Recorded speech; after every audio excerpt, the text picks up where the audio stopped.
Whoa, whoa, whoa! It's the motherfucking deal.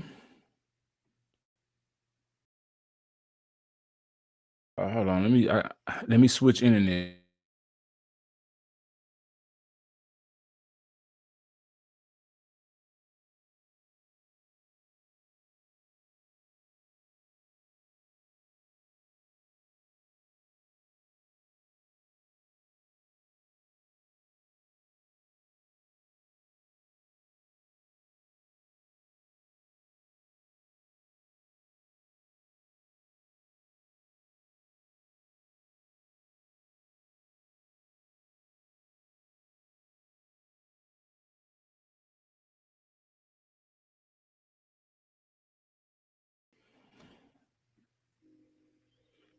All right, we back. I think we back.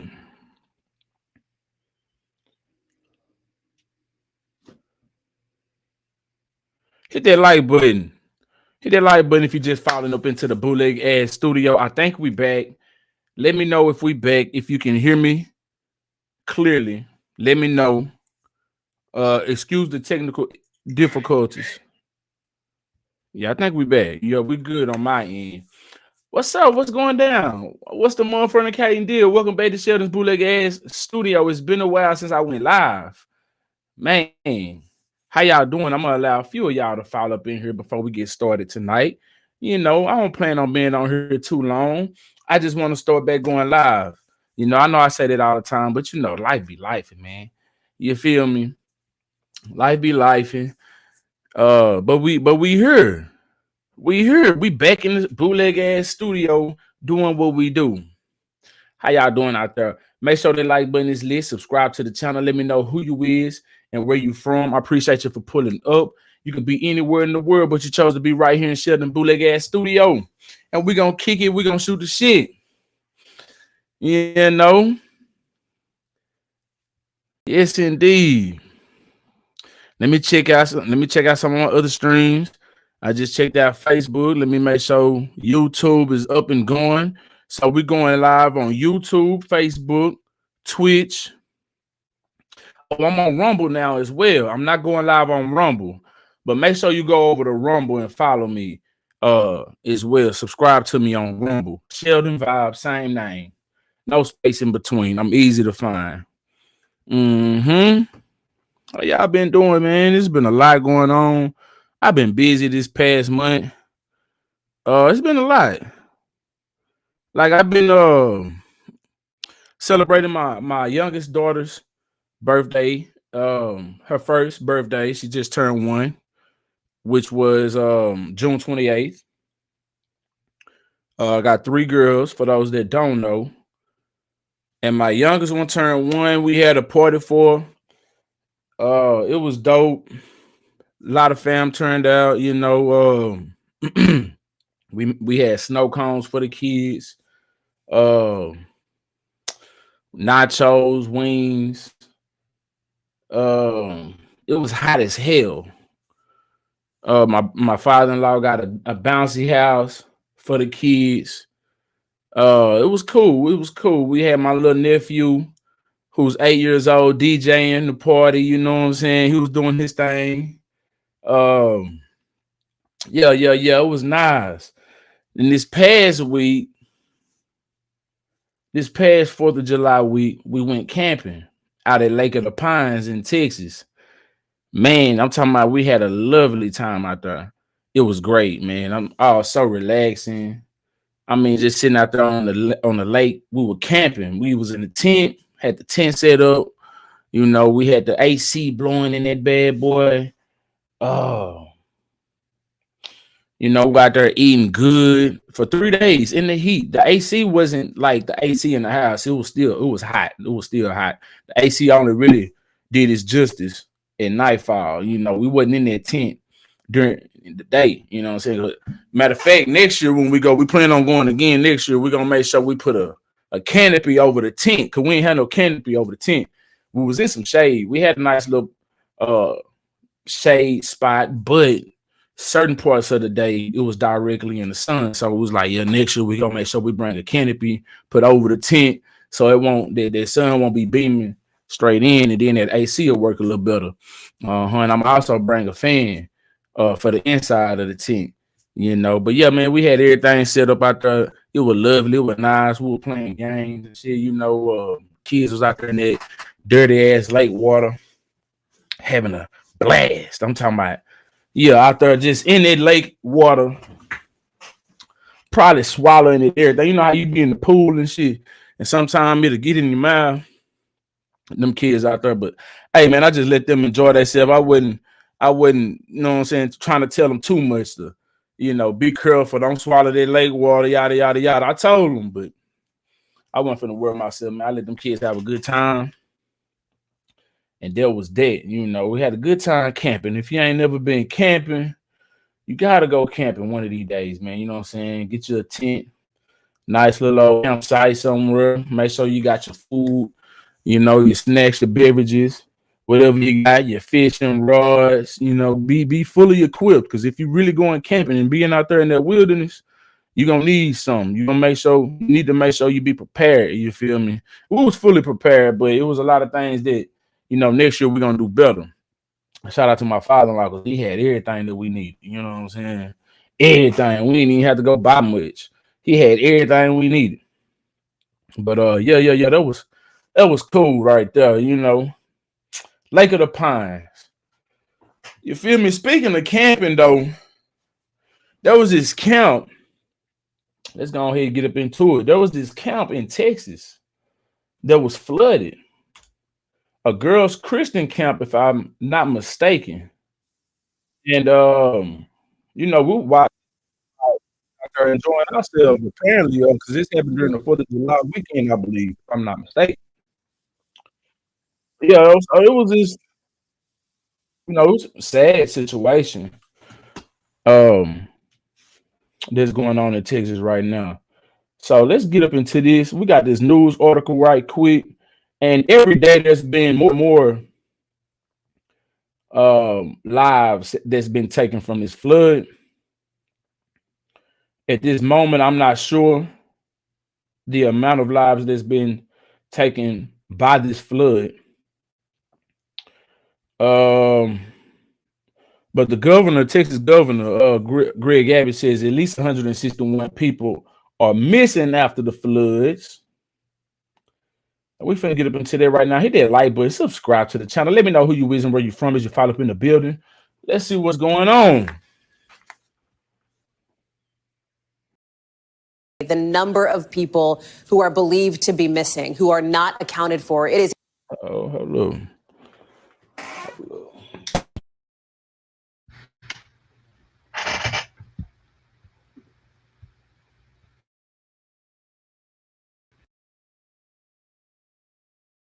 The number of people who are believed to be missing, who are not accounted for. It is a staggering figure, 161 people.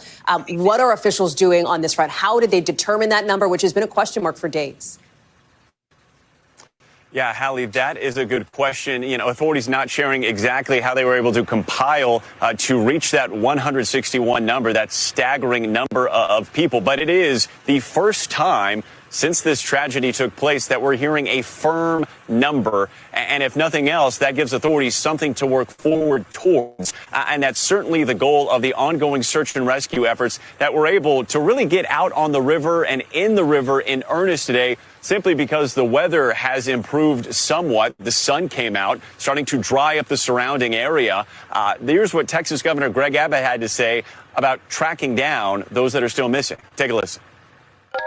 Texas is in this with the people in the hill country right here. We are not leaving until this job is finished. So you hear the pledge from Governor Abbott there. Important to note, though, Hallie, that they could be here a very, very long time. We know that in other major floods, particularly the 1987 flood, the last real one to hit Kerrville like this, there were some people that were never recovered. And so that's certainly something to keep in mind in the days and weeks that these searches will likely continue, Hallie. We've talked about Camp Mystic. 5 girls and a counselor still missing there. It was right along the banks of the Guadalupe River. You talked with one mom and her daughter who actually escaped that night, right? One of these stories of survival. We did, and it's a story of survival on two fronts here, Hallie, because the family home was having floodwaters approach it, and then unbeknownst to the mother, her own daughter was on the river side, the Guad side, as it's known, of Camp Mystic. And I want you to hear just some of what she had to say about what really became a nightmare for both of them. Take a listen. The longest 4 hours of my life. And just thinking about just everybody and everything we were hearing, and then what we were seeing just from our house, and knowing where this water was coming from, just devastating. And just again, pinned. Why are you smiling though? Just devastating, you know. It's just, yeah, we couldn't believe it. You happy to be on camera? And needles until I knew for sure. You know, it was agony. Yeah, little 9-year-old Lucy was put in a helicopter from Camp Mystic, flown to neighboring Ingram High School, where her mother picked her up. Hallie, she says she was a counselor at Camp Mystic. She was also then a parent of Camp Mystic, and her heart absolutely goes out to the parents of those 5 other campers and counselor who are still missing tonight. Hallie. And 150 plus others still not accounted for. This rescue operation has been massive, Morgan, for the last several days. Do we have any sense of a timeline? You reference, you know, the search for bodies could go on for weeks here. Is that the sense that you're getting from responders on scene? That is, and the timeline is that there is no definite timeline. They can use all of their resources they have at their disposal. We spoke to multiple volunteers today who have taken it upon themselves to go to remote stretches of the Guadalupe River to see what they can find in some of those debris piles there. But when you consider the length of the river here, Hallie, and its distance across Kerr County alone, it is a monumental task facing these crews in the days, weeks. Is it? Look how those trees are bent. Is that from how the water was gushing it, pushing it that way? You know, the wind and in the days, weeks, and potentially months ahead. We thank you. But yeah. So, you know, this situation was going on in Texas right now. Like I said, this was going on while I was camping myself. Now, that was at a girls' camp, you know. And I heard that those kids couldn't even have like cell phones and nothing like that. I don't know if I would want my kid somewhere where they couldn't have no cell phone. I don't know about all of it. As much going on with these perverts doing things to children and stuff like that at camps, at school, and all that. No, I don't know about all that. You know what's going on. Chanel R. Smith, how you doing? Appreciate you for pulling up to the Bootleg Ass Studio. Indubitably, one of my true supporters. For sure. But yeah, man. I don't know. It's a lot going on with that. Now, the internet is in an uproar about this. As sad as it is, you know, we got lives lost, little kids' lives lost, which is even more sad. But the internet is interneting. It's doing what the internet does, right? Now, they are speculating that this happened in a sundown town. Some people are. I came across this on Facebook. So this person here, Ken the Thickest. I don't know if this is a LGBTQ person, but that doesn't even matter. But anyway, I just noticed it. Anyway, he made a post saying, I did not know that the flood happened in a sundown town, right? Somebody says it was a Caucasian Christian camp. All right.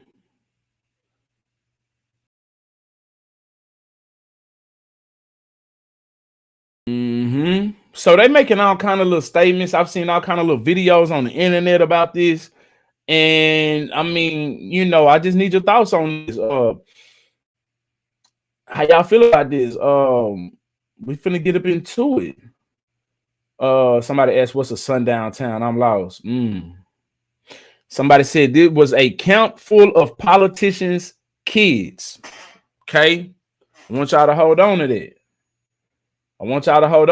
I don't know if this is true or not. Somebody said, pray for the kids. Wish it happened. Wish it was the parents, though. He says, now we know why the media is all on it. I may be wrong, but I don't remember all the coverage when Harvey hit Houston. And definitely not when Laura destroyed my city. Okay. Somebody said black folks come up with anything and will say anything. How do you know their parents are some of the ones who made bioweapons? I guess somebody alleged that. Where did we read or hear that Cary was a sundown town? Like old version Vitter or some shit.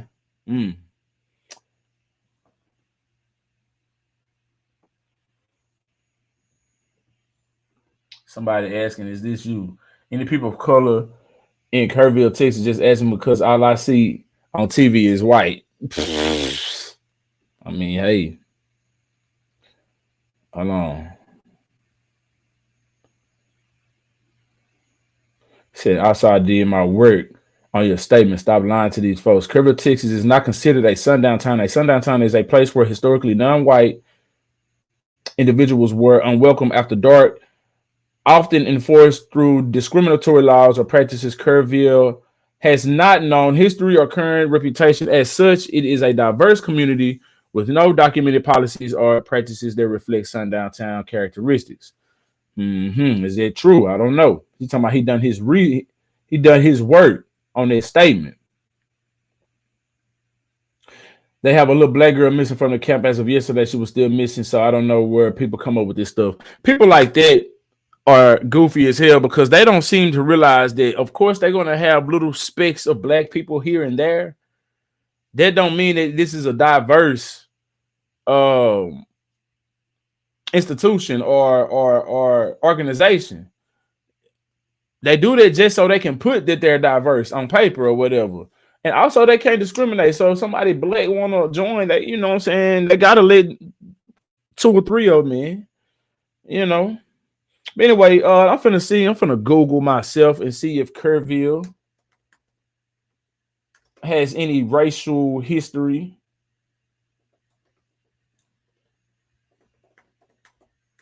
Let's see what we come up with. Kerrville, Texas, like many towns in Texas, has a history marked by racial segregation and discrimination, particularly against Black and Hispanic communities. Let me share this with y'all so y'all see what I'm reading.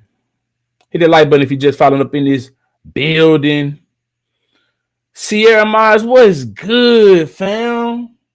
Appreciate you pulling up to the Bootleg Ass Studio. Janella Jackson says, hey, what's good?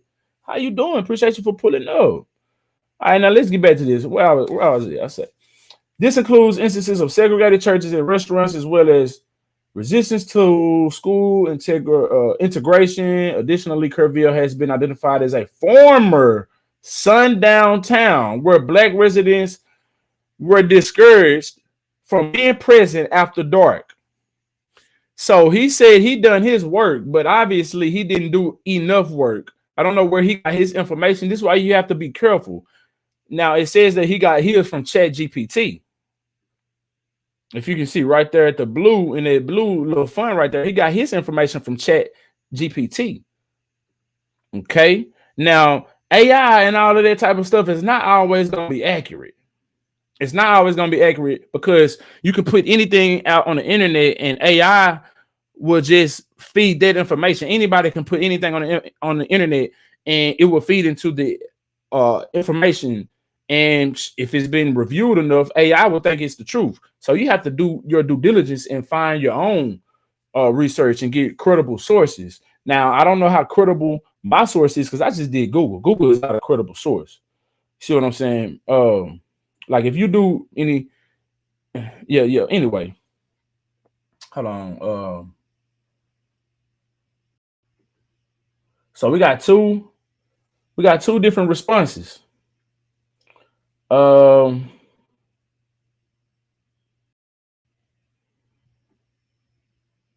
Says, what is Kerrville, Texas known for? It's best known for its location in the Texas Hill County, beautiful parks along the Guadalupe River, and vibrant arts and culture scene. All right, Yada, yada, yada.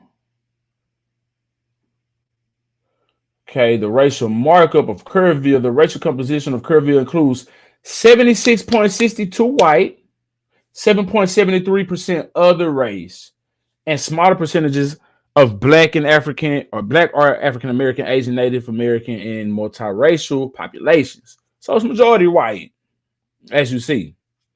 Yeah. So that was this lady, Black lady, who made some statements about the floods, and she's been receiving a lot of flack behind these statements of which she made. And we're finna get up into that. And you know, hit the like button. Let's see what's going down with this.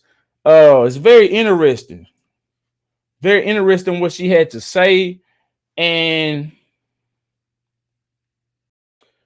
yeah, let's just get up into it. Let me show you what we got. So if you hadn't heard about this, where we at? All right, it says former Houston mayoral appointee rages at flooded Texas girls camp for being white only. Okay.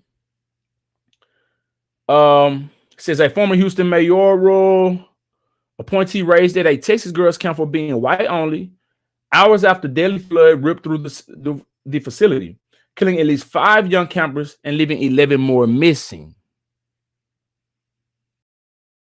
I know I'm going to get canceled. These are her words. It's quoted.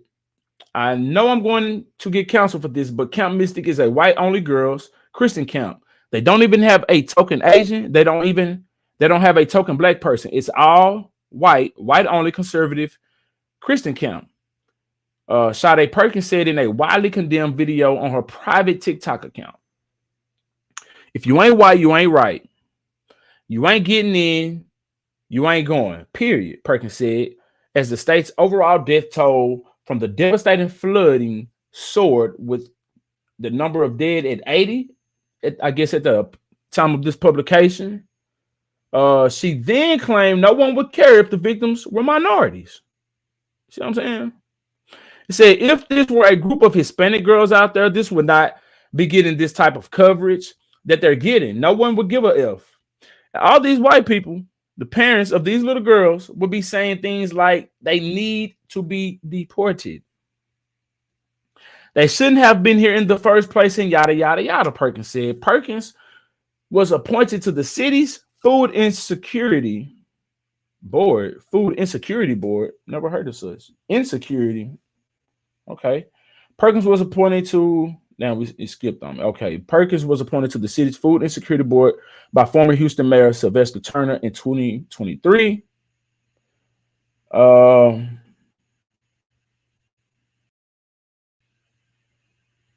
somebody made a comment, girl, you brought this upon yourself. Freedom of speech doesn't mean freedom from the consequences. Consequences from what? Maybe it was God's will to wash them little CUNTSs away. See what I'm saying? This is what she said. Now, let's keep going. It says her term expired in January, and Houston Mayor John Whitmire said Sunday that he has no plans to reappoint her, particularly after her deeply inappropriate comments. In the first 2.5 minute video, the Perkins, okay. In the first 2.5 minute video that Perkins posted after the flooding, she recorded the rolling homepage for Camp Mystic while ranting about its exclusionary habits that fostered a whites-only enclave. The post quickly went viral as it drew massive criticism. Perkins, seemingly energized by the hate she was receiving, punched back with another video.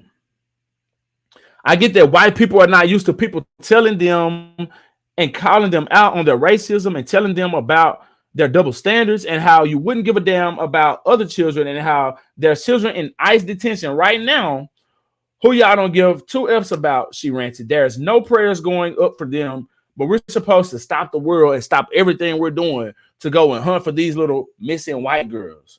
Perkins lamely added, that's what they say. I'm reading the article. Perkins lamely added that she still hopes the missing campers are found. Why it gotta be lame that she missed that? You know what I'm saying? She just said y'all wouldn't care if it was black kids. Okay, now she did say maybe it was God's will to watch them LeConce away, but she spoke to that, and we're gonna get to that in a minute. She spoke to why she said that. I pray for Mystic at church tomorrow. Somebody said a counselor at the camp also is still missing, as the scores of others across the state.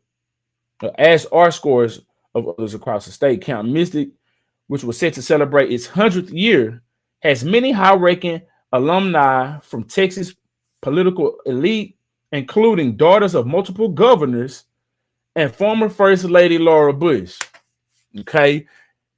Now, remember those comments that I just read a few minutes ago?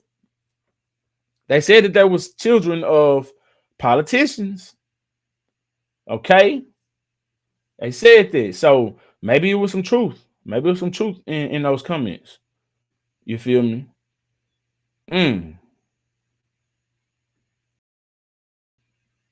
Now, her husband publicly denounced her statement, according to Willie D. Now, she went on Willie D and she spoke out. Willie D sat down with her, had an interview with her. She spoke to the situation, on why she said what she said, and then why she doubled down on what she said after she said it. See what I'm saying?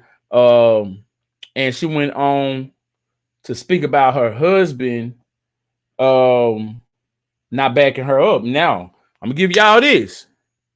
Shocker. Her husband is white. She has a white husband. See what I'm saying?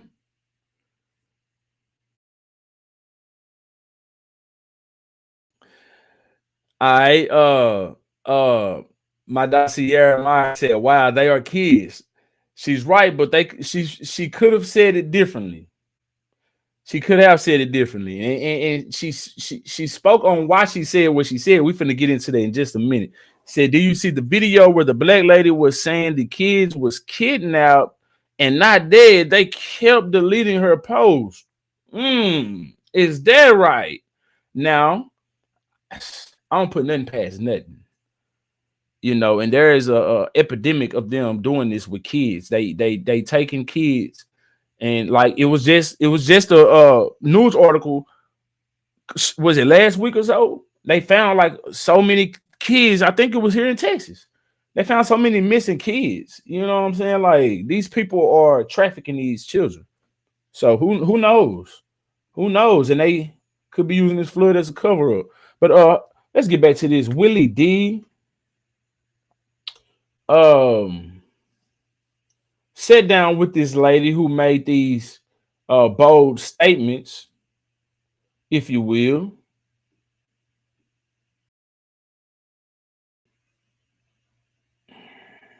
Let me get this pulled up. Now I'm just gonna play some of this.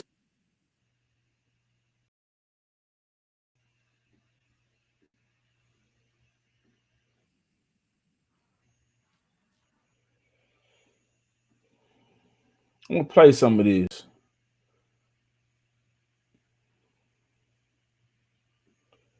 Hit that like button, subscribe to the channel if you just falling in. Let me know who you is and where you from. I'm gonna play some of this video.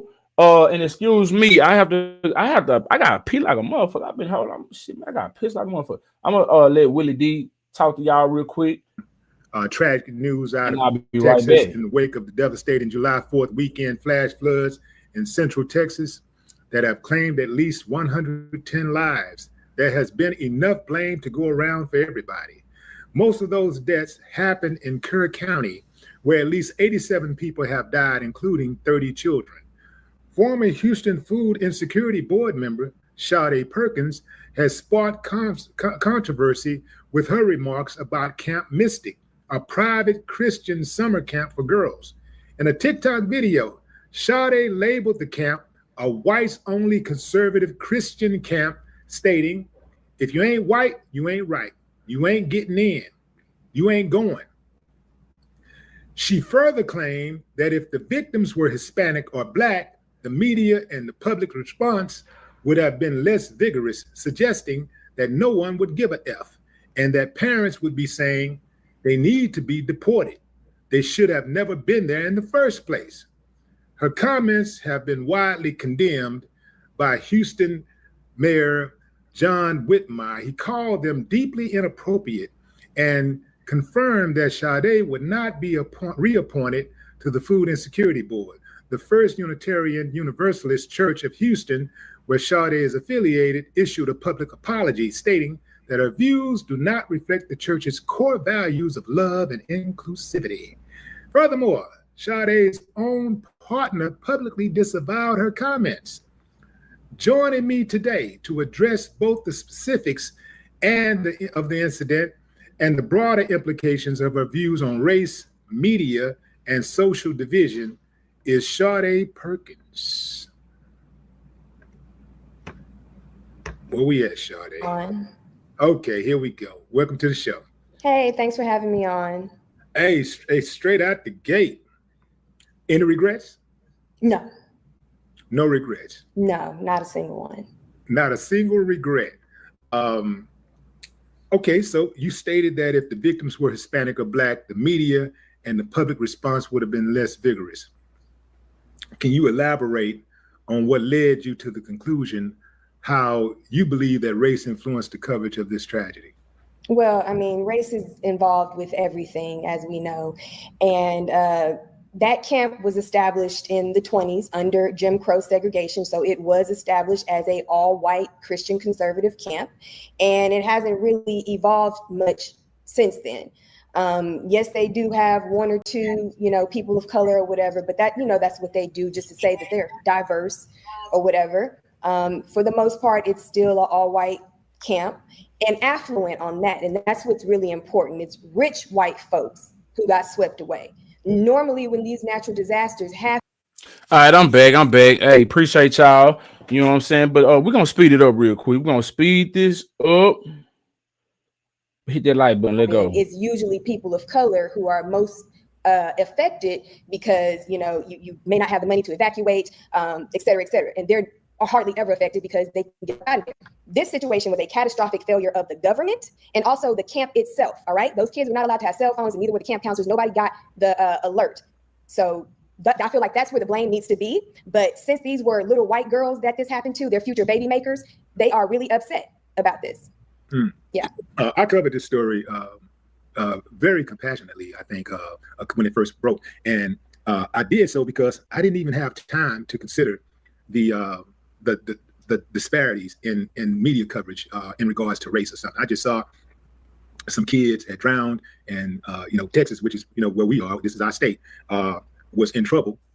People are going through it, and I just felt for them, and I did a report, and I gave my condolences and wished everybody well. But I ain't gonna lie, I'm gonna keep it a buck. I'll keep it a buck. If I had had more time to think about it, I'm straight up, I would have probably included the fact that they need to have the same type of energy when Black and brown children go missing. Exactly. Yeah. So with that said, race and socioeconomic status does play a significant role in how these tragedies are covered. Is there a way that we can have this type of honest discussion and address the disparities without being cynical or lacking compassion? Oh, yeah, absolutely. I do have compassion. And I said in my original video, even though it was totally overlooked, that, I want these girls to be found. And that's not really the focus here. The focus here is more so the failure of the government, the failure of the camp, and then also the fact that these same MAGA Christian conservatives would be literally wishing death on people if they don't meet their standards. If these were trans campers, if these were LGBTQ campers, all of that, these same MAGA Christians would be saying that this is God's will. So I'm just using their logic, maybe it's God's will. I'm not saying that because I don't even believe in God, but if you use their logic, if it would have happened to trans kids, that's exactly what they would be saying. And anytime a natural disaster happens to a state that they don't like California with the wildfires, these MAGA Christians were saying, well, that's God's will and don't send them any relief and all this and this and that, So that's, yeah. Can you clarify how institutions can be more inclusive while still maintaining their cultural or religious identities? How y'all feel about that? I mean, she's not lying though. She's not lying.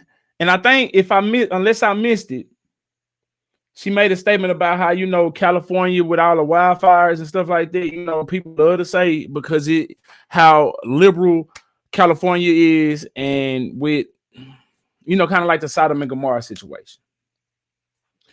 I mean, I'm not saying nobody's right or wrong. I'm just saying that they do say those types of things. So when it happened to them and somebody say that, it's like, oh, you ain't supposed to say that. Like, I mean, of course, these kids, and it is very sad. It's very sad. But would they care if these were some black kids? Would they care? These particular, their culture is white supremacy. So Okay. I don't know if they're interested in that. That is their culture.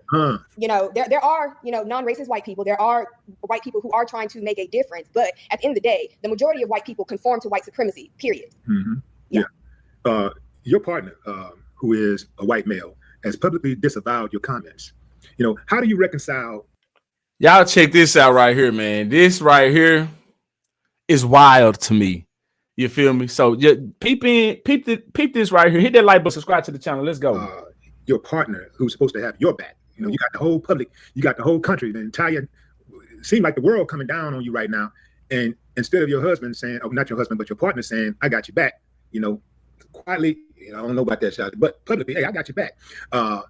Instead of him saying that, he decides that, you know, I'm going to publicly disavow what she said. And have y'all had a comment? Well, I'm sure y'all had a conversation about that. What was that conversation like? Well, he has a boss too. He has people he has to answer to as well. And the situation with Unitarian Universalists, right? These are supposed to be the good white folks, right? These are supposed to be the anti-racist, LGBTQ people, trans, all of the women's rights and body autonomy, all of that. They're supposed to be good white folks. We're having a problem with your signal. It's getting distorted. I'm sorry. Okay, it's good now. Okay. But yeah, these are supposed to be the good white folks, and that's how they, you know, model themselves or whatever. But as you can see, once that white supremacist ire is faced on them, they gonna back down as well. You know, they can't really handle it like that. Meanwhile, black churches get bomb threats and get shot up and stuff all the time. So it basically comes down to, he has a boss too, and the people at the top did not like the comments or whatever. They really didn't like the cunt comments, and I'll get to that later. They didn't like the video or whatever, and this was their opportunity. I feel, if you're supposed to be so anti-racist. Okay, before I let this finish, she made a statement about, you know, black churches getting bombed and shot up and all this type of stuff. Do y'all remember the story of the 4 little girls that happened? Oh, man. Let me pull this up. The 4 little girls. Okay.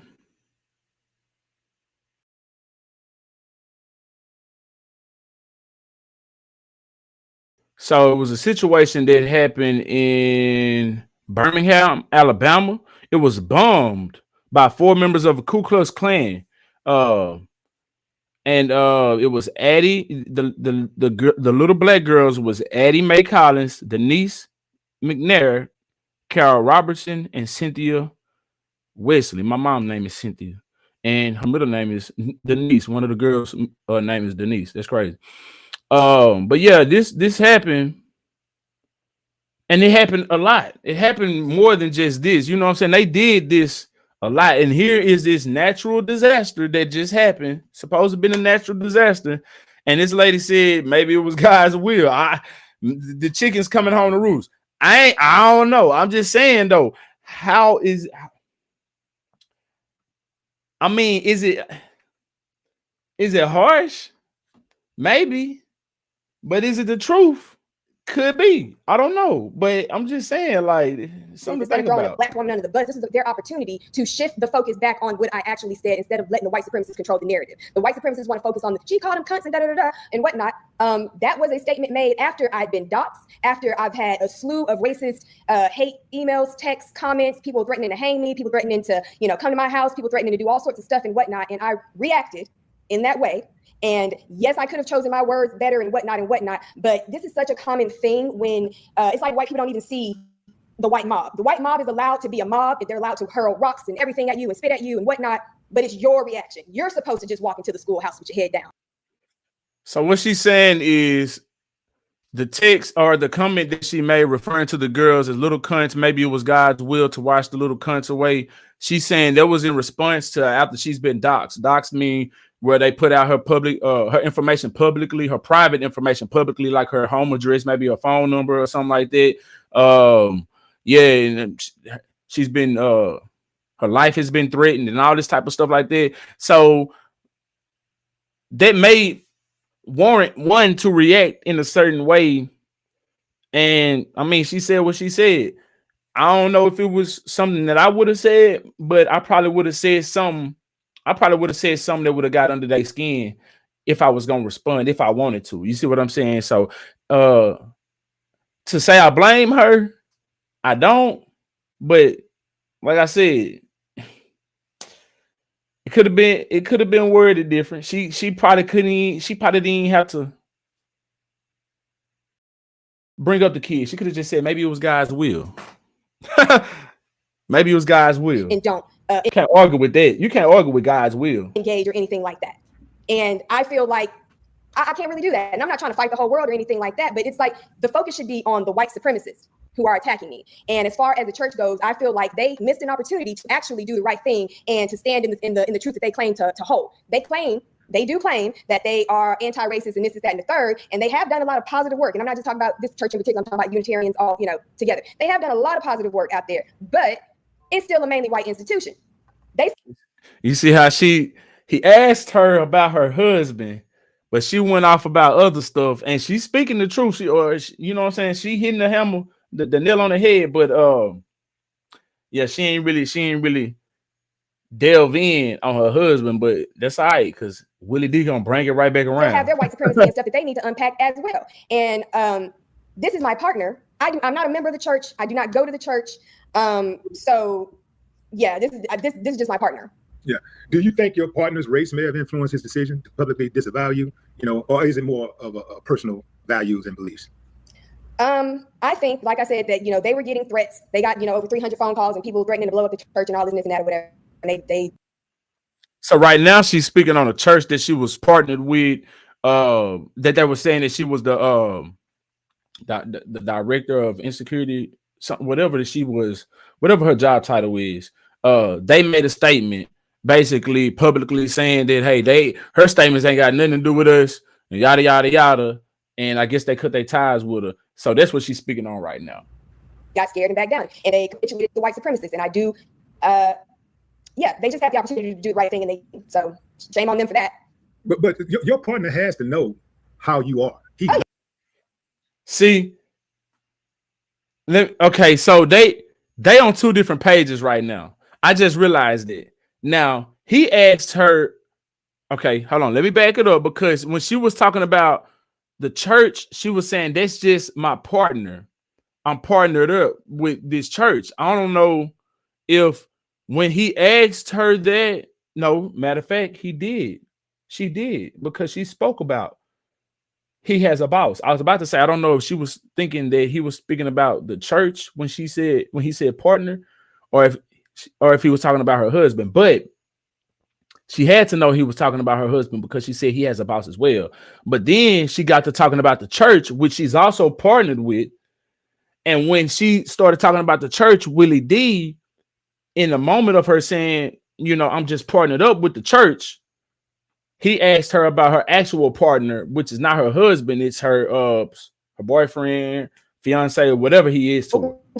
LGBTQ people, all of the women's rights and at the top did not like the comments or whatever. They really didn't fit at you and whatnot, but it's your reaction. You're supposed to just watch our anti-racist and this is that and the third. I'm not a member of the church. I are anti-racist and this is that and the third. Okay, and they have done a lot of positive work. And I'm not just talking about this church in particular. I'm talking about Unitarians all, together. They have done a lot of positive work out there, but it's still a mainly white institution. They still have their white supremacy and stuff that they need to unpack as well. And this is my partner. I'm not a member of the church. I do not go to the church. So she's saying, this is my partner. I'm just a partner of the church. I'm not a member of the church. Willie D is about to ask her about her boyfriend, fiance, the white man. You know what I'm saying?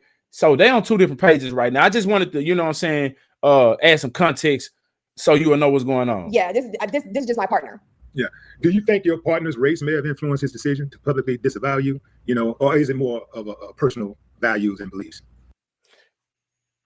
You see what he asked her? Do you think your husband's personal beliefs or values may have shaped his opinion about whatever? And then she's about to go into the church. I think, like I said, that they were getting threats. They got over 300 phone calls and people threatening to blow up the church and all this and that or whatever. And they She's talking about the church. got scared and backed down, and they capitulated the white supremacists. And I do, they just had the opportunity to do the right thing, and so shame on them for that. But your partner has to know. Your partner has to know how you are. Now he's back talking about the boy. See, they don't how you are. He knows your temperament. He knows your values. He knows your beliefs. So, like, I got a problem with your partner disavowing you publicly. I got a problem with that because he knows you. He knows your beliefs, and whether you're right or wrong, he's supposed to have your back publicly. Even privately, he's supposed to have your back. Privately, you counsel, you tell, hey, look, babe, I think you went too far with that. But publicly, hey, this is what my partner believes, and we're having conversations, whatever you want to say or whatever. But you do not under any circumstances publicly disavow your partner for nobody. I wouldn't have done nothing like that, because I'm gonna be like, I gotta go home. He was pretty much forced to do it. Pretty much, he has a board too, and like I said, he also has a boss. And these are mainly white people. They're supposed to be the good white people, but these are white people. He was forced to do it. He was not forced to do it. He wasn't forced to do it, sweetheart. He just ain't no rider. If he was a rider, he wouldn't have bowed down to it. But the boss can't make me do that, though. That's what I'm saying. Like, money ain't that important to me. No, don't get me wrong. Money is important, and I understand that it's a tool that we use to move around and get things done and take care of ourselves. I got all of that. But if you don't know what you will do for money, you better know what you won't do for money. And one of the things I will not do for money is throw my partner under the bus for anybody. If I'm gonna do that, I'm gonna get gone before I do that. Yeah. I'm not gonna have something like that on my record. You dig? I'm not gonna. You better get rid of that, man. And I got a problem, you know what I'm saying, with people who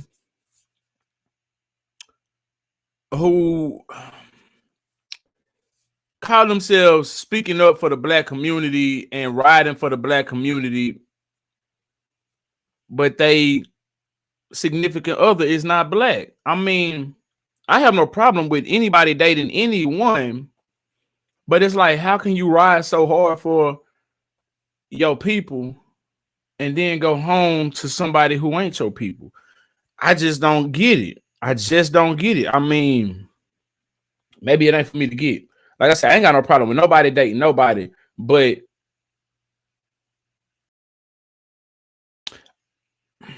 imagine a white person going hard for white people, white power, this, that, and the third, and speaking on eugenics or whatever the situation is, but going hard for white people.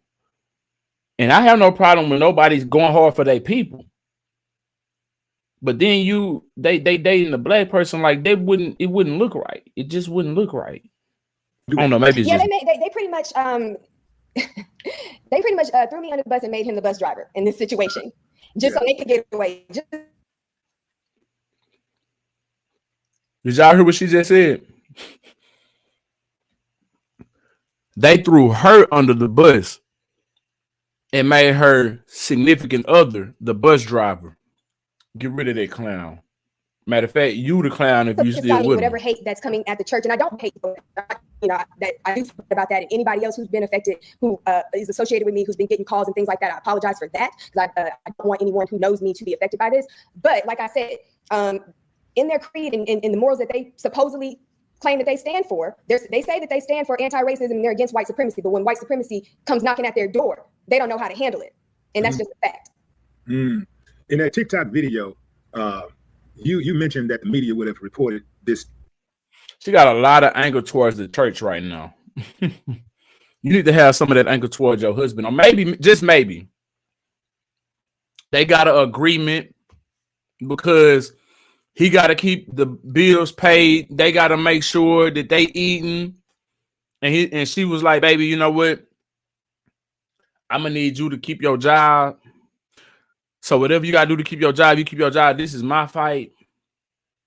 I hate to have to bring you in on this shit.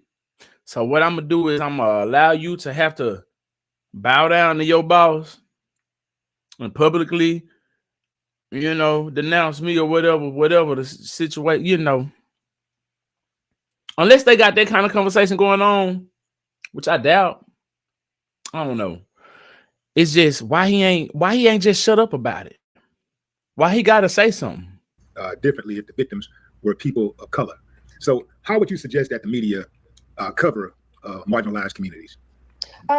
Well, for one, they don't need to call us refugees and stuff like what they did with Katrina. They came one state over, and all of a sudden you a damn refugee. They did do that. I remember that. I was in middle school. They were calling them refugees. It's the way that they frame it. It's the way, and again with the black people looting and white people getting supplies. I mean, it's all of that. And it's the way that the media frames it, and they do this on purpose to villainize us. Mm-hmm. Yeah.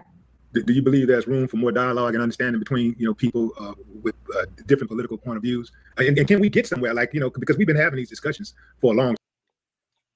Okay, I'm gonna stop it right there. There's a whole hour interview and Willie D's live, or a 45-minute interview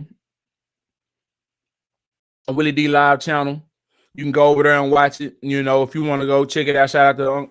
You know what I'm saying? But yeah. But you heard what she had to say. She stand firm on what she had to say. And she's not the only person that feel like this. A bunch of other people on the internet that's having these same discussions. And Tariq Nasheed, if you know who Tariq Nasheed is a brother that I follow. That I follow quite. That I listen to very often. But he speaks on the ancestors all the time. He speaks on the ancestors. He speaks on how water retains memory. He speaks on ancestral memory. He speaks on the spirit of Majara. He speaks on how like some of these mishaps around the country, such as plantations burning down, lives being taken at Lake Lanier. There was just a boat that blew up on Lake Lanier a couple of days ago, I believe on 4th of July. How ironic is that? On the 4th of July at Lake Lanier. And 7 people, white people, were injured, if I'm not mistaken. And if you know the history behind Lake Lanier, and for those that don't know, let me give you a brief history. Lake Lanier is sitting over a black town called Oscarville. It was flooded by the white people.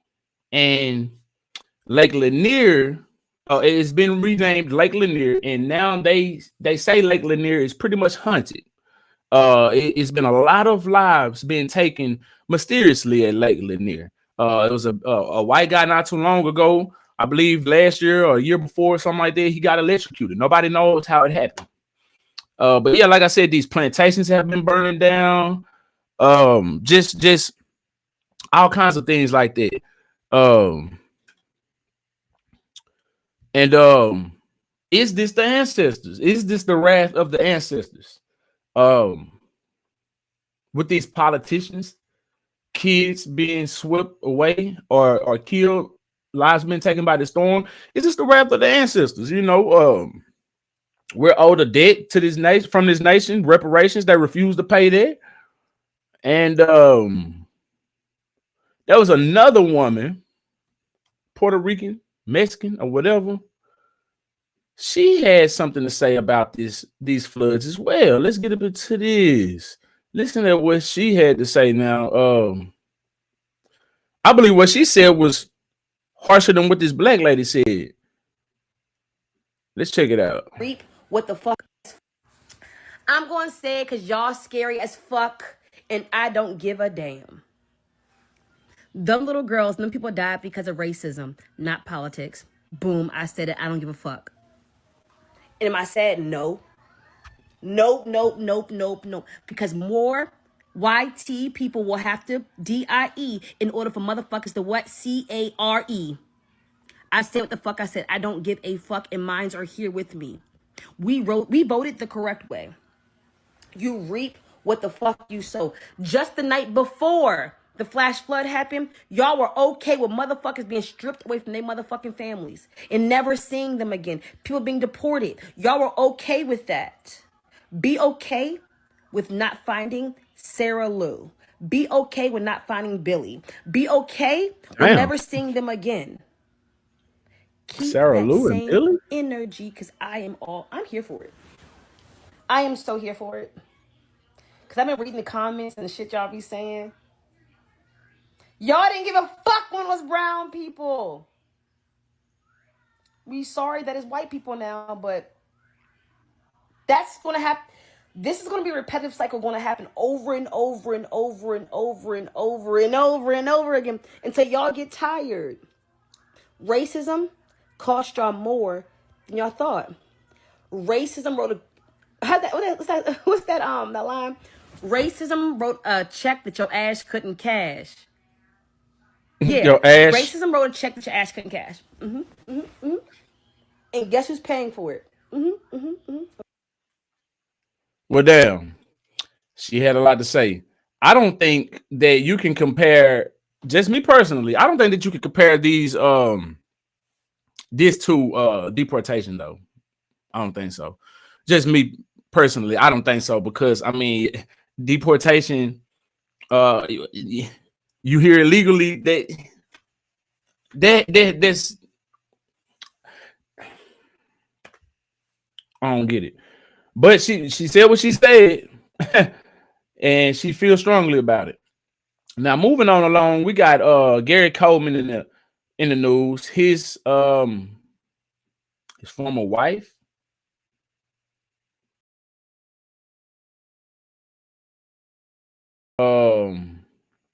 She failed a lie detector test when quizzed over his death.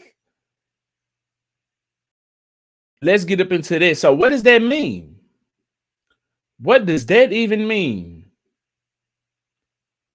Let's find out. Hit that like button, subscribe to the channel. Let me know who you is and where you're from if you're just following up in here. You can also send me donations through Cash App that's floating at the bottom of the screen, on that ticker at the bottom of the screen.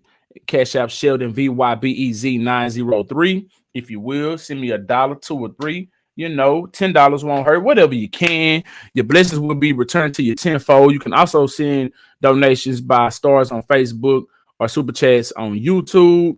But I would much prefer if you cash out me, because I get 100% of the proceeds. You see what I'm saying? Facebook and YouTube, they're gonna get a cut, and they get a big cut. Anyway, back to the show. Let's get up into this. Gary Coleman's ex-wife failed a lie detector test when quizzed about his death. So what does this mean? Does that mean she was in on his death? Did she kill him? Or does she know something? Let's find out. Cameras rolled on this. Gary Coleman's ex-wife taking a lie detector test, delving into the fall that led to his death in 2010. If you had anything to do physically with Gary's fall, polygraph's gonna show it. You know what I mean by physical, right? Oh, I know. Okay. Pushing him, shoving him, throwing him overboard. Let's do this. Test is about to begin. It's all part of the series Lie Detector, Truth or Deception, airing Thursday You look on nervous. A&E. Remember, Shannon Price faced questions in Gary's death after claiming the actor, who had bouts of seizures, fell down the stairs during an episode. He passed away 2 days later. I heard a big bang. I went downstairs. Blood. Hold on, let me back it up, because I was reading something on my phone. What Seizures happened now? fell down the Truth or Deception, airing Thursday on A&E. Remember, Shannon Price faced questions in Gary's death after claiming the actor, who had bouts of seizures, fell down the stairs during an episode. He passed away 2 days later. I heard a big bang. I went downstairs. Blood everywhere. When you made that 911 call, what was going on in your mind? Well, I was definitely panicked. Did you have anything to do with Gary's injury? The fact that people think that I would have killed him, I would never. I mean, I would take my own life before I would ever do anything to him. What exactly are we trying to resolve here? Being accused of murder, being a killer. I, Gary, take you, Shannon, To be my wife. to be my wife. E.T. was there from the beginning when Shannon and the Different Strokes star said "I do" back in 2007. 8 months later, they appeared on divorce court amid several disputes, some violent. Damn, I have for to throw real? something or break something, that's what's going to happen. I think we're very forgiving with each other. And I Damn, why he got a band-aid on his forehead? But damn, that was on divorce court, man. think That's wild as the hell. marriage will last for a long time. Shannon wasn't charged in his death, but just 12 days after his passing, she took plenty of heat when Gary's deathbed photo made the cover of a tabloid. Who do you think is behind those photos? Who's in the picture? Ha! Damn. You're gonna tell me you don't know anything about the pictures, but yet you're in the pictures? You know who took the damn picture. How you gonna sit there and lie? That is the man who he was acting with on the damn, that just said the name of the show. It's a different show. Well, the now 39-year-old gets her lie detector results. Did you physically cause Gary's fall? You answered no. I also asked you, did you physically cause Gary to fall that day? You answered no. You failed that exam with deception indicated to those relevant questions. What are your thoughts? That's false. You were not completely honest. There is more to this story that hasn't been told. Hey, that motherfucker lying. Well then, what's gonna come of this? You know, I don't think a polygraph is admissible in court or admissible. Maybe in certain states. Let's see.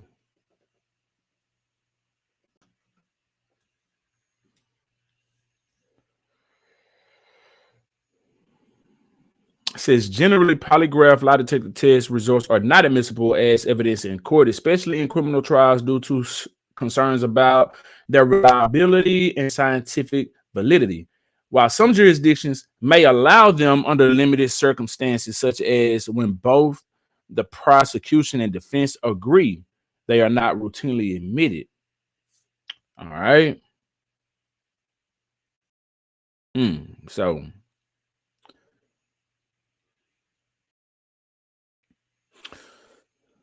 Ty Bridges, that's the actor name. Okay. Chanel R. Smith says she belongs in jail for sure. Cash out. Oh, yeah, man. Appreciate that. Cash out. On God, appreciate it. But yeah, what y'all think? Y'all think she did it? I think she was behind his death. And how would it have happened? Did she push him down? Did she drug him? Yeah, man. This is interesting. I wonder what's gonna come of this. So if they asking her about his death, that means they probably investigating her ass. You know what I'm saying? They're gonna be bringing her ass in for investigation quite soon. I know. Speaking of deaths and you know lives being taken, the Carmelo Anthony situation. The Carmelo Anthony situation. You know he's been charged for murder, first degree. And this story right here got he's getting mixed reactions, right? And I seem to think that Carmelo Anthony got a good case on his hands for self-defense and that he possibly may walk. And if he do get some time, he probably won't get that much. But I think that he could possibly walk. And Charleston White, who was very critical of Carmelo Anthony at first. Let me see if I can find what Charleston White had to say initially. Matter of fact, I'm not going to play it because he's on the show and I don't want them to ding my channel for monetization or copyright. So he went on to a show, though. I forget which show it was, but he sat down on national television and he spoke about how basically how guilty Carmelo Anthony is and how wrong he was for bringing a knife to school and yada, yada, yada. And when he first said this, I was like, you know, he got this one wrong. I felt like he got it wrong. And now Charleston White, he's recanting his statements. He said he done spoke. He sat down with Say Cheese. You know, they do interviews all the time. He sat down with Say Cheese, and he said that he spoke with the father, and he's gotten more information, and he's in that area. He lives in that area. And matter of fact, I'm just gonna play some of this. I'm gonna play some of them that Charleston speak on it. Yeah.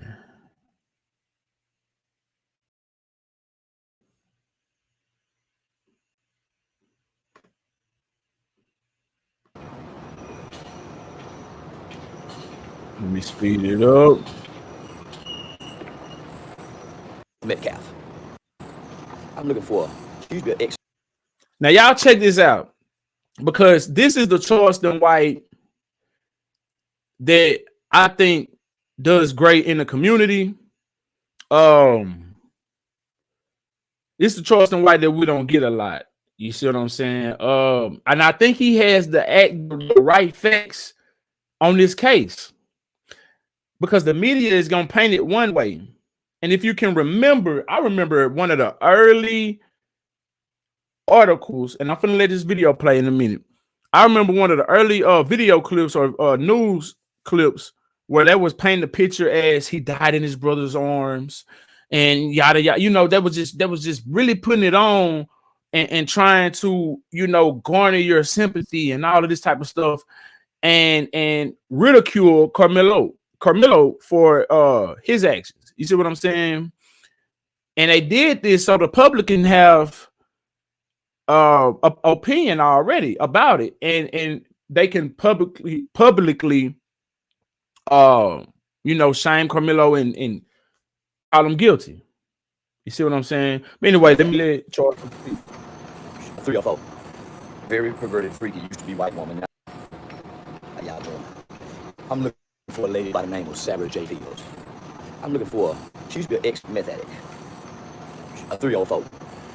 Very perverted, freaky, used to be white woman. Now she done kind of got a life together, started having children, and she's the precinct chair for the Republican Party. Very racist lady. She's spreading a bunch of lies online. Her and Jeff Metcalf. Now, most people don't know about Jeff Metcalf. Jeff Metcalf is a angry, violent, abusive.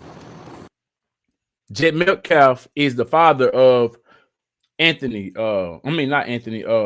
Metcalf, the guy that Carmelo Anthony had to get up out for him. You see what I'm saying? White boy. Caucasian man who used to beat Austin's mom. He was very abusive. Jeff wasn't around because he was an abusive father. He used to beat the crap out of Austin's and his twin brother's mom.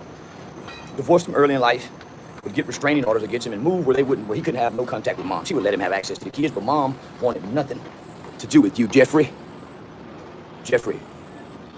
You know you're the cause of this, right?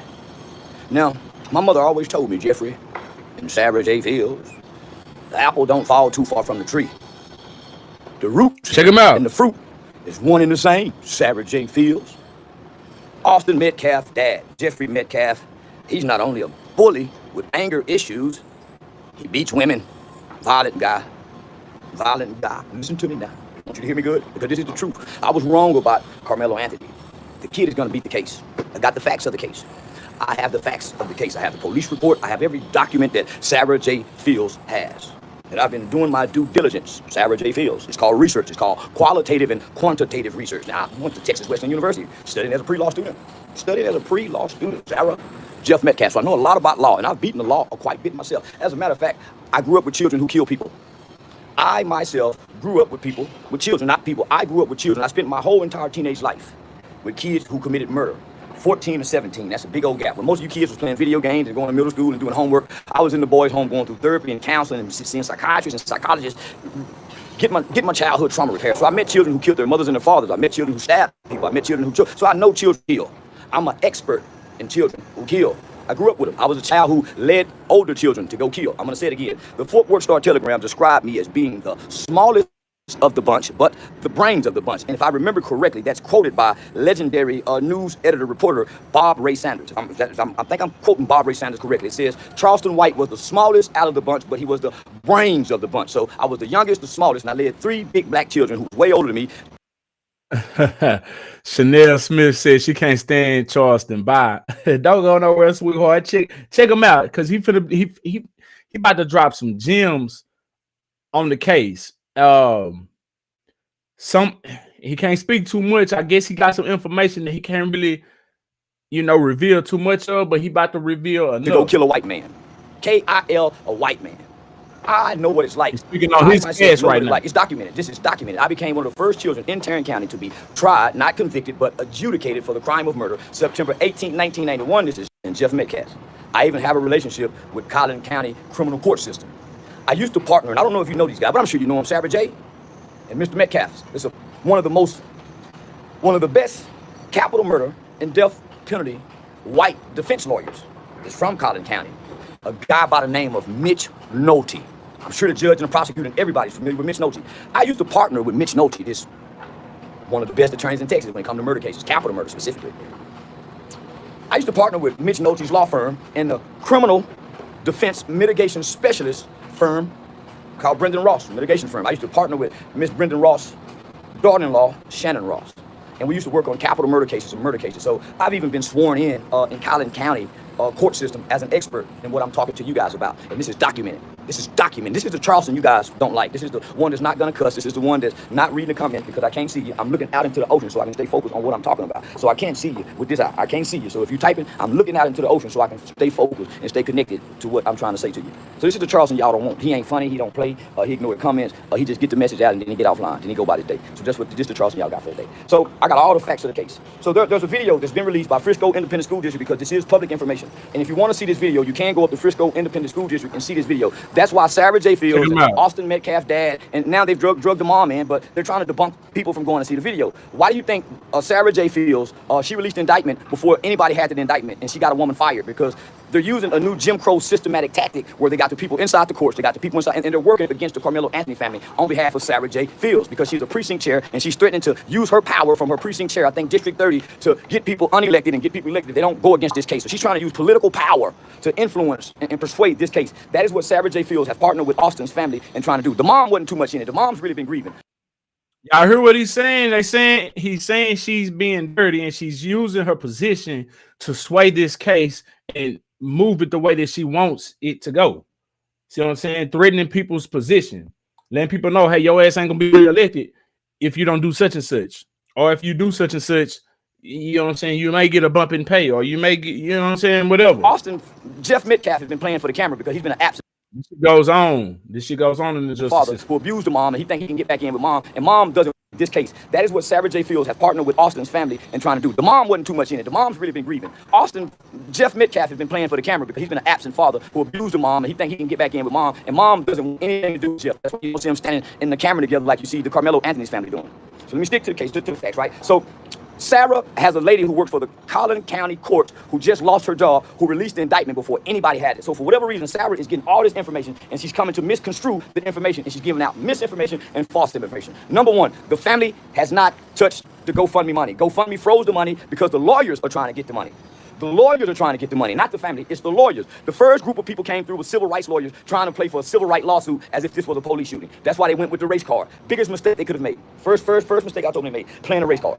Now the white people was waiting for black people to play the race card. Now they're playing the race card in ways that we can't see. It's called racism.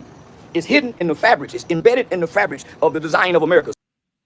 So systematic. It's not blatant, you can't see it. It's hidden. Like somebody in Collin County courts who has a job to feed their family are releasing private information to a known, not a law enforcement, which is Sarah J. Fields. That's the first mistake that's happened in this case. These are adults that's doing this. These are not. This was a children's problem, a children's issue. The adults have gotten in and made it hateful, ugly, and racist. And this is about right or wrong. It's clearly about right or wrong. It's just about race. The adults that came in and made it about race. You don't hear no children online talking and fighting and going back and forth about this case. It's all hateful-hearted adults.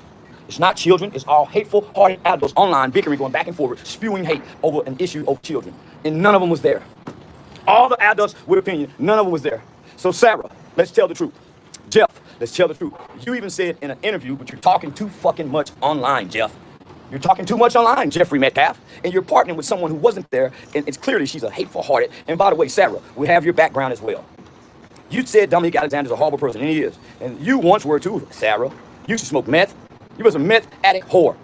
So don't try to get cleaned up in the Republican Party and hide behind this conservative shield as if you once was a liberal whore, getting high, selling your cunt for meth. So come on, Zara. Don't play like you're just so high and mighty. Jeff, you're a woman beater. You used to beat your wife. Your kids heard it. They saw it. You had anger issues, Jeff. Guess what? Your two big boys did too. They had very anger issues. And from what's been reported about Austin and his twin brother, they've been kicking ass since elementary. They've been bigger than most children. Not only that, they are trained experts in jujitsu. Why isn't the media reporting this? Now, I know the law, and I've taken the gun classes, I've taken the license to carry classes, to see, I've taken all these classes, and in these classes, with all these white people, and I was the only black guy, and I just want to say, hey, thanks to Sheriff Bill Wayburn, thanks to Tarrant County Sheriff Bill Wayburn, if it wasn't for him, I wouldn't have my license to carry. My license to carry certificate has my local sheriff's name on it. Might as fact, a Republican politician loaned me the gun to go do my shooting range at the sheriff's class. And this is documented, people. I'm telling you the honest to God truth. Thanks, Sheriff Bill Wayburn. Sheriff taught me how to hold a gun, how to put, but the cat wouldn't let me. Cats are not. I'm a comedian. Nobody could really prove that this was really court paper. A bunch of children. But here we are, we have a black kid that put the fire out of one bullet. The mulatto kid. I'm a full sheep. I'm a full motherfucking sheep amongst these goats. You bring that trauma to school with you, you take it out on the football field, but you have a reputation of bullying people from, I think, about the 4th grade, these Austin twin brothers. So you can't just fight one, you have to fight two. But that's why this is a package deal. So 2 men approach you, bigger in size, you mean to tell me you don't have the right to defend yourself? This is a George Floyd. The autopsy said he has fentanyl in the system. So another lie that they said, he brought the knife to school. He didn't have a knife. He had a Boy Scouts, aid tool. Well, what's on that tool? They have 12 different components. You lift this one up, it may be a bottle opener. You lift this one up, it may be a screwdriver. And they're about this small. They're smaller than 3 inches. It was so small, you don't even see it when they take the picture next to the body because it laid next to the body right by the backpack. Sarah fails. Oh, they didn't know a nigga can do due diligence works like this. They didn't know a nigga can do due diligence. I went to Texas Western, they taught me how to research. They taught me how to go into the library, pull up other articles and things like that and go get the court paper. I know how to do what you do, Sarah. I just play an ignorant nigga online because it pays much more than what you make. I get $10,000, so I pay a crazy nigga online. Then I come offline and be a great dad. Yeah, my daughter just walked by right there. So my daughter just graduated high school last year. She's waiting to go to college. So while she's waiting to go to college, I put her in Paul Mitchell Beauty School. She just graduated that the other day. That's why she waits to go to college. But listen to me, right? So he didn't have a knife. There was a Boy Scout tool that most white people give their elementary kids. You lift it this way, you lift it this way, about 12 items on there. A knife just so happens to be on there. I think even a fingernail file is on there. The knife was so small, it did not penetrate his heart. It was too small. It was a little small knife. They're not telling us this. And they tricked me, and they had me going against a good kid. They really had me going against a good kid, so I'm fucked up about this, my white Republican friends. I'm fucked up. This is what the Democrats did to the poor niggas with the rappers. And come on, y'all are doing to, come on, you've been doing what the Democrats are doing to the blacks. Just give us the truth. We're smart enough conservative. And by the way, my voting record is all conservative. Mike Wallace, you name it. Mona Bailey, me and Mona Bailey. Shelley Pritchard, Jen Hall, I know all of them. Tarrant County GOP Republican Party, I know all of them. All of them. Sarah, I'm in the loop. I mean, I know about you too. Meth whore, I'm in the loop. So listen to me. They won't tell us that the knife was this small. The kid didn't do what I did. I stood over our victim, which was a white man by the name of Michael Levy. I gave my 16-year-old friend a gun and told him to shoot Michael Levy, and he shot Michael Levy. You know what I did? I got out the car so I can see him shoot Michael Levy, because I always wanted to see what white people look like when they die by the hands of a bunch of black people. Like black people used to die by the hands of a bunch of white people that I used to see on television in the slave movies, all the black movies. So I wanted to see if white people died like black people in the movies, because I had never seen anybody die except on the movies. And I always seen white people standing over black people, white people standing around black people that they hung. So I wanted to see.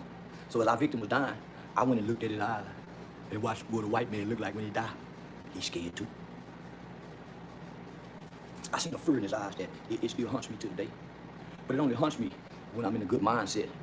But when white people make me mad, I always remember what my victim looked like. See, most of y'all don't know what it's like to kill a black person. I know what it feels like to watch a white person die by our hands. I gave the order. Sometimes I'm proud of it, sometimes I'm not. It all depends on how I feel, like you. Sometimes you do right, sometimes you do wrong based on how you feel. We're human, I get it, we're human. I'm human. But let me stick to the facts, because this is not about me. The kid didn't bring a knife to school, the knife was a small. So let me tell you another lie that they told. They said that Austin Metcalf died in the hands of his brother. It's the biggest fucking lie. This guy's a well-trained athlete that excelled in all sports. This big motherfucker just didn't drop dead. He hit him with that knife. He didn't hit him 2 times. He didn't hit him 3 times. And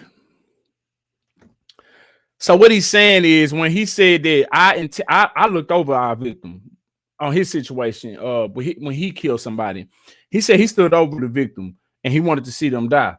That wasn't Carmelo Anthony's intent. You see what I'm saying? He didn't mean to do that. He just wanted to get him up off him. One time. But this big silverback gorilla is now approaching him, threatening and roaring and giving every. So your instincts, your nature, fight or flight kicks in. Just like the police when they say they pull a gun, they don't have time to think. I saw a gun, and all it was a cell phone. The police go through it. They're trained people, so we want our kids to be this trained with these two trained mixed martial arts experts who excel in all sports due to their body size, strength, and physical abilities. Is approaching you, causing harm. You don't know them, never met them. You don't know why they're approaching you. You can't hit them with what you got. It could have been a pencil, it could have been anything. And you drop it and you take off running. I'll say it again. You drop it and you take off running. They had me believing he took off running with the weapon. And he was caught with the weapon. No, he dropped the weapon. Austin did not fall down. Austin took off running down the flight of stairs, if you watch the video. Then he ran back up. He was panicking. He's on fentanyl. He's on fentanyl like fentanyl Floyd. I'm gonna say it again. He's on fentanyl like fentanyl Floyd. Floyd got somebody leaning on his neck, cutting off his ear, but he also got fentanyl in his system. So did Austin die of fentanyl? They love to say that George Floyd died of fentanyl overdose because he had fentanyl in his system. So did Austin Metcalf die of fentanyl? See what I'm saying? He had it in his system, apparently. And if he had it in his system, then that's what caused his death. No, it wasn't no stabbing of the utensil or whatever. It was the fentanyl in his system. That's exactly what happened. And that's clear, isn't it? His organs to function properly, to self-defend and self-recoup himself. Same with Austin. He's on fat. He's on fat, and he does fentanyl regularly and often. So we don't know how bad his organs is. Not only that, he's been using steroids since middle school. Austin's been using, so he got roid rage, fentanyl, trauma from dad's anger issues, beat mom. This kid is an explosive weapon and a threat. So this is fentanyl Austin. We're going with the autopsy report. Damn. We're going to be honest, people. So here it is. We can't go with Google. And I told Sarah that. I told Sarah you can't go with Google. Everybody knows when you go to college and you write a research paper, a persuasive paper, or you write any kind of paper, and you stat and you quote something, you can't say I got it from Google. I did a Google search. It's not credible information. Everybody with educational sense and went to a higher educational school knows that Google is not credible to cite as a source. That's why I went to the library. Didn't you hear me say library database? Where you can pull up credible articles, somebody reporting. Yeah, somebody reporting. Yeah, somebody. But back to what I'm saying. So everybody knows Google's not credible. So let me stick to what they're trying to report it. Sarah's been going against everybody advocating for the Carmelo Anthony family. So she got my Facebook took down. So she's going after everybody. You know how many pages I don't give a damn about losing. So let me finish saying what I'm saying. So he drops the knife. Now he takes off running. Austin's brother and the other children take off running, chasing after Carmelo Anthony. Now these are kids who was just at this event, watching him get bullied, but didn't try to step in and stop the bullying. They sat back idle because they're afraid of the Austin brothers. But when he responds, now they're going to chase him with the brother. He takes off running. He's not running with the murder weapon. He runs to an adult. The first adult he sees is a coach. He runs to him for safety. What they're not telling us, and this is in the police report, if they read the police report, one of the first thing Carmelo Anthony asked was he okay? Showing empathy, remorse, immediately. Is he one of the first things? Another thing they're not telling us, this is a good kid who's empathetic, remorseful, emotional intelligent. He had just rescued a kid previously. He had saved a kid's life recently. He hadn't been bullying kids like the Austin twins. Carmelo had been saving kids' lives. The twin brothers have been bullying kids' lives. But y'all see how they tried to paint him. They tried to paint him as a killer and Austin Metcalf as a victim when Austin Metcalf doesn't seem to be a victim. Doesn't seem to be a victim at all. How can you be a victim when you accost someone and they defend themselves? You are not a victim. It doesn't happen that way. That's not how it works. David and Goliath. Two Davids. Two Goliaths, two big giants against one David. They didn't come one, they came two against one. Already an initial threat. So he drops the knife, he runs to an adult, according to the police report, which was a coach. And I just want to tell everybody, because and Sarah's not going to tell y'all this. All the white parents are making their children silent. Why do you think no children online is speaking on this? It's all white adults. They have silenced their children because they don't want people to know that these two twin brothers have been terror. They have been white terror, kind of like Buford was in Back to the Future. In every movie we have ever watched, at every school, there's always a white bully, a class of bullies who picks on So let's not act like this is not it. When you know the history of the Metcalf twins, when you know the history of the Metcalf twins, you know these are two big white guys who have a body size that's bigger than children their normal age and in their class. So they're both big guys. They come from an abusive household with an angry dad. That's why the dad is trying to provoke the Anthony's family to do something. He's walking around with his glasses on and his gun. His mom doesn't want anything to do with Jeffrey's violent behavior, and it transcended to the children because the apple doesn't fall too far from the tree, and the roots and the fruit are one and the same. They're violent children, like these niggas with these guns. And they got guns. Not only that, they're trained jiu-jitsu experts. I'm gonna say it again. They're trained jiu-jitsu experts according to documentation and what comes out of the father's mouth. So you better not fight these guys. And these guys are so violent and angry, he broke his dad's arm. Tupac have a song that says white man's world. And there's a part in his song when Tupac is explaining the mindset of a child that says, mama, why they keep calling me nigga? I'm gonna get my weight up with my hate and pay them back when I'm bigger. Well, if you don't never get big, you can't never pay them back. Austin got big, and he got a chance to pay his dad back. You remember what he did to you, Jeffrey? He broke your fucking shoulder. Not only did he break your shoulder, he ripped your ligaments. That's how you can go before the world and let them know he's good at it. Imagine what he would do to a little guy who rib show, like me and Carmelo. He would have ripped him apart, torn him to shreds in front of those other girls that he can't fuck. The white girls starting to like this guy. And you know what all of this started from, right? Check this out right here. This is how it all started, according to Charleston White. They all went swimming one time at a party somewhere, at a house party. Carmelo Anthony jumped in the pool. He gets out of the pool, he got a big print. And the girls in the school start talking about he has a big print. Words gets out of school, new black guy from wherever he come from, kind of handsome, braces, lives out here with us, has a big print. Word gets out. I swear to God, that's what this is about. I wonder how he got this information, though. Honest to God truth. Honest to God truth. They all in a pool party. He don't know the guys. He know the baboon. The baboon is a mixed kid.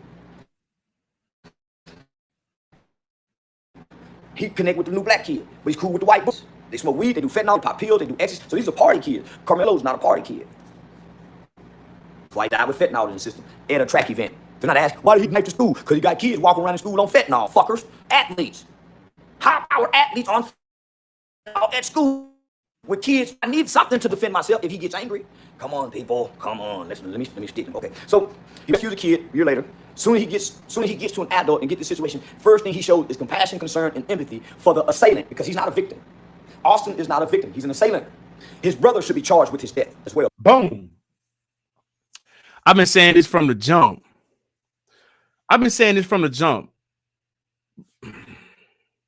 Because this case could go either way. And if it is proven that Carmelo Anthony was accosted and that self-defense was that he used self-defense in his own right, like he was within his rights to defend himself, then shouldn't his brother get charged for his brother's death? Because that's what happens. That's what happens when you let me let him finish. Because anytime you commit a crime and someone dies in the commission of a crime, the brother should be charged because they was going to commit the crime. No matter how small the crime is. They went to go commit a crime against a black kid and his brother died. The brother should be charged with something, Sarah. So check it out. So he gets arrested. I've been saying this. Every adult in the situation before this kid was ever even booked in jail, from the police to everybody, had tears in their eyes. They were crying. They were crying because they know this is a good kid. He didn't mean to kill nobody. Man, this is not negligent homicide. Man, this is self-defense. But because we're in an all-white county, and everybody in Tarrant County, Dallas, everybody knows you go to Collin County, niggas white people. I've worked out there. But the judge on the case is a fair judge. They thought they was giving the judge, they thought they was giving the case to a, no. I'm honored to see the judge on the case, a fair man. And Collin County has enough black people who are registered voters who have driving licenses that they can pick from the jury pool. So we don't want to leave it there. We want to keep it in Collin County. Even though there are people trying to bully, they can't bully this judge and they can't bully the law. You can't beat the white man with racism. You can't beat the white man with capitalism. You have to beat the white man with his law. You can't beat him no other kind of way. That's what made Johnny Cochran so bad. That's why black people have to go to the United Nations, because they ain't figured out a way to beat the white man with his law for the human rights. But Washington, D.C. don't give black people human rights. The world do. That's neither here nor there. We'll talk later. But this is a good kid that I'm advocating for. I have the facts of the case. They have the video out, so that's why they're not promoting the video. That's why they're not telling you that this kid was very empathetic and not sympathetic, empathetic and remorseful. Is he okay? I never asked if my victim was okay. I watched him die. So you got people like Sarah Fields, she just got a woman fired who worked for the Collin County criminal courts who was releasing all the paperwork and information. So there's an indictment that was released. Sarah J. Fields had the indictment before the police did. So we have a paper where Sarah released the indictment a day before it was released. Then she released it earlier that day, and then went back and bought it later that day. Sarah, you know, the digital stamp showed your hand. That's why the woman got in trouble. Not only that, the people from the criminal courts is releasing all the information of Sarah Fields because she's claiming she's a bully. She's a precinct chair. She can get you unelected with her voice. Okay, she got a platform to do that. Right is right, wrong is wrong. That's why I don't believe in karma, because white people do so wrong, and I never see white people get karma for nothing. Slavery, nothing. I never see white people get karma, so I don't believe in karma. Because when I look at white people, they never get karma, especially white people like Sarah, Jeff Metcalf. Maybe Austin is your karma for raising him in such a violent household, beating his mama, and he come outside and beat other children with those expert skills you trained him to have, so he can be dominant over other people, is what they say is. You want him to be dominant over other people. That's why you always brag about his physical abilities, not his academic talents. Fucker. But hear me out. So Sarah and him is getting all this information from the courts. This is the new Jim Crow, guys. This is the new Jim Crow. So I would advise any and everybody to go read the book, The New Jim Crow by Michelle Alexander. It highlights and talks about these things. Dr. King got them to take the signs down, but he didn't get them to change their hearts and their minds. They just took the signs down, took the robes off, and renamed their positions. Precinct chairs rather than Ku Klux Klan leaders. I'm sorry. So check this out. So kid gets arrested. They know he didn't commit murder, but they cannot put a white judge to lower this kid's bond, so they sacrificed a black lady. Oh, this gets deep, people. This gets really deep. They sacrificed a good black woman who has integrity and dignity and criminal standards. They sacrificed her. They knew she would do the right thing. She was going to lower the bond. They couldn't let a white person take the hit. So they put the black woman out there, and now the white people, Sarah Fields and all the white people, have put their hoods on by way of metaverse. They got their Ku Klux Klan hoods on in metaverse, and they're releasing the judge's information. Now, this judge has a daughter. They're releasing Carmelo Anthony's family. So all these white people who own guns, who are second right amendments, who vote for Trump, are now threatening this black family who has a daughter, another daughter, and this other black judge who's a legal law-abiding judge who they voted this one. Now they're threatening her. They're threatening her life. So ironically, on the same day, the judge had to move to a new location. She now has to have 24-hour security. The Carmelo Anthony family have moved at least 4 times. So as they're moving, Sarah is putting out false information saying they're buying new houses. No, Sarah, they're running from your threats and Jeff showing up at this man's job. So now this man can't even work in Texas because they keep showing up at the job. He's a car salesman. So Jeff and everybody keep showing. So the man, they put, man, come on now. If it were me, I would unalive one of y'all showing up at my job. I would show up at Jeff's ex-wife house and unalive her. I would cause pain. Unbearable pain if you done me like that.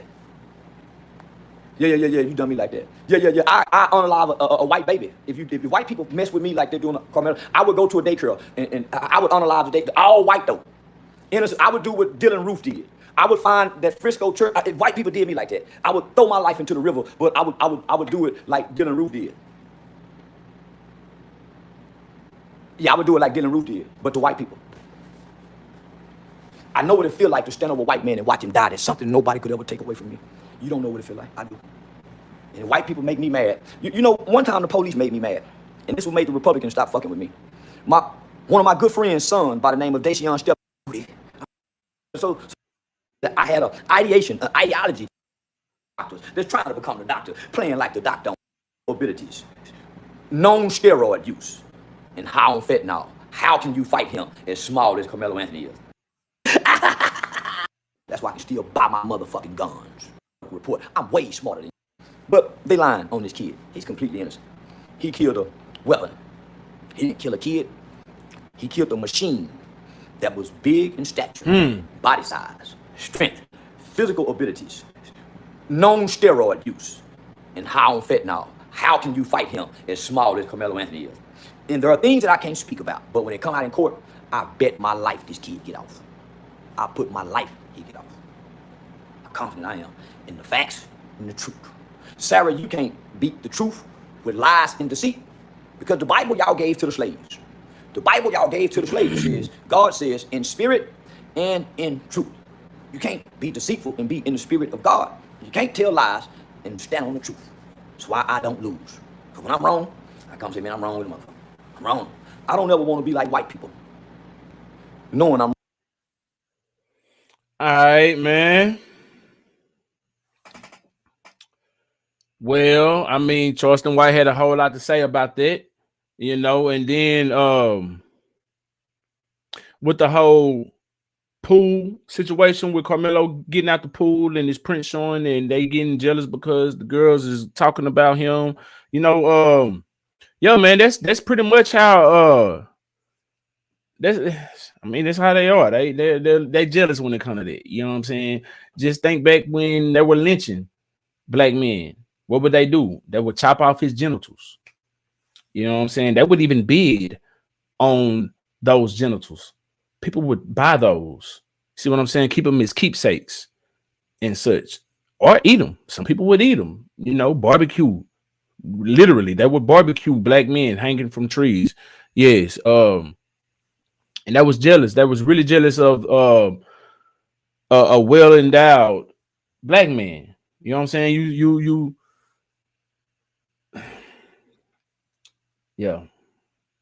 Anyway, what you think about that? Let me know how you feel about Charleston White speaking on the Carmelo Anthony situation. All right, before I let y'all go, man, let's watch this. I thought this was quite interesting. I thought this was funny, man. We got a Karen out here, man. I don't know why.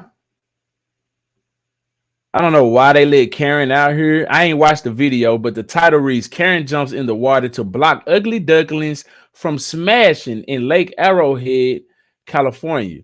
Tried to stop male duck from getting some ducktail. Yeah.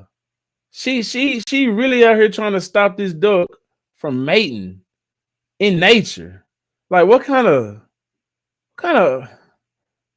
delusional do you have to be? Get away from her! Get away from her! Hey! Get off of her! Hey! Oh my God. This lady has to be a feminist. This lady has to be out of her mind. She's really on the other side of that rail trying to stop this duck from getting some tail. That's wild business. Stop it! God damn it, get us a net! Get us a net. Like this. Just standing around? And she yelling at the duck like the duck can understand some English. More ducks get me. I know. She thinks it's ducks killing the other duck. Because it's losing seven. Hey! She's just making it more scared. Is that illegal? Oh wow. That's great. That's great. She's just interfering with life. That's what ducks. I think if the duck goes all the way out there, she's gonna fall. She has to follow. They need to ban her for life. Disrupt life.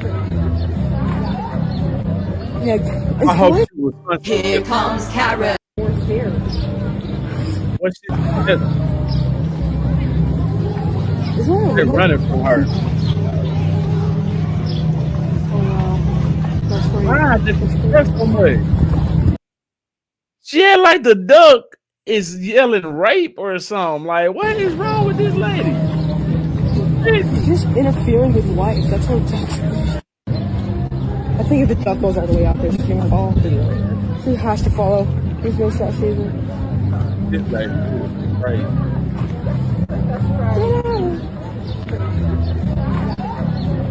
Yeah.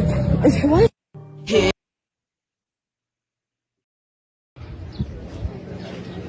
Get off of her! Hey!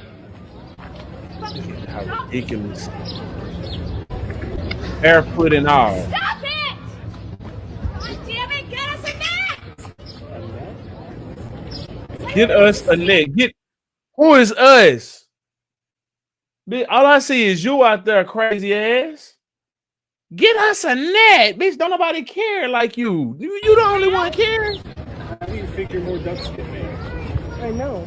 She thinks it's ducks killing the other. Nobody's gonna say nothing to this lady because if it was a black lady, I'm sure they'd be saying, "Lady, get your crazy ass security." My gosh, are y'all gonna just let this lady just disrupt life like that? They'd be causing a ruckus, but since she is, they just gonna whisper about it.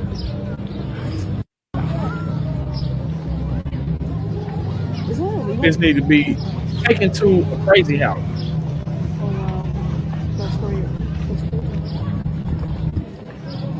I hope she catch some of her cook Just in that interfering with nasty life. ass That's water. I think if the duck goes all the way out there, she's gonna fall. She has to follow.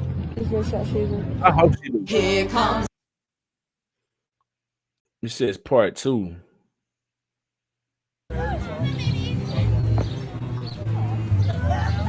She got a hard listening how to. So this is another angle.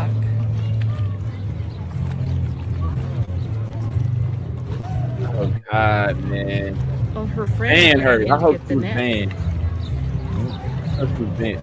Yo, who the hell gave her a net? Who the gave her a net? They need to be banned too. For being an accomplice. It's crazy. Oh, this could be good. Oh, be careful, don't get hurt. I think she feels They never silly. come to the lake. Nope. Oh, look at, she's gonna follow the shoreline. Like she really tripping. Today on Ducks Mating and Humans Interfering, we have in Lake Arrowhead, California. Oh, there. Get off of her. He don't want them to get nothing. Get off of her. Get off of her. Oh, she's gonna hurt it. If you swing at that thing, you're gonna hurt it. Oh my God. There's the guy with the shirt. Oh, there. Yeah. See over the top. That duck right there is trying to get onto her and put his little wiener inside of her, and I'm trying to prevent it. Ma'am, you're gonna scare the duck. The duck is supposed to fuck. The hell, we need more duck here. Damn it. You know, it's good for the ecosystem. Get your crazy ass on the other side of this rail. Oh, she's yelling at him. Oh. She yelling at his ass because he told her what I just said he said. He probably just told her they're just mating, lady.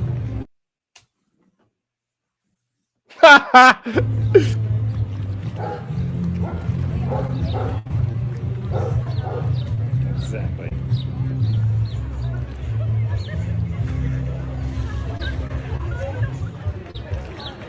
I think he's trying to explain to her. Good luck.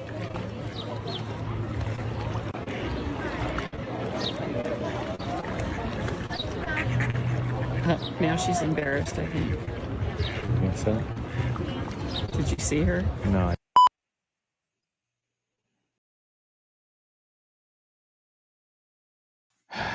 Well, that's it right there, man. Hey, that's it for the day, man. I appreciate y'all for pulling up to the Bootleg Ass Studio. Make sure that like button is lit. Subscribe to the channel. It's been real. You know what I'm saying? If you want to donate to the channel, you can do so by Cash Apping Sheldon VYBEZ903. That's Sheldon VYBEZ903, and it's floating at the bottom of the screen in case you didn't catch that. You can also donate by sending stars on Facebook and super chats on YouTube, but I would much prefer you donate Cash App because I receive 100% of the donations. Yes, indeed. Until next time, though, I'm Sheldon. Vibes on you. Gotta be cool at the other side of the pillow. Stay light on your toes like you're supposed.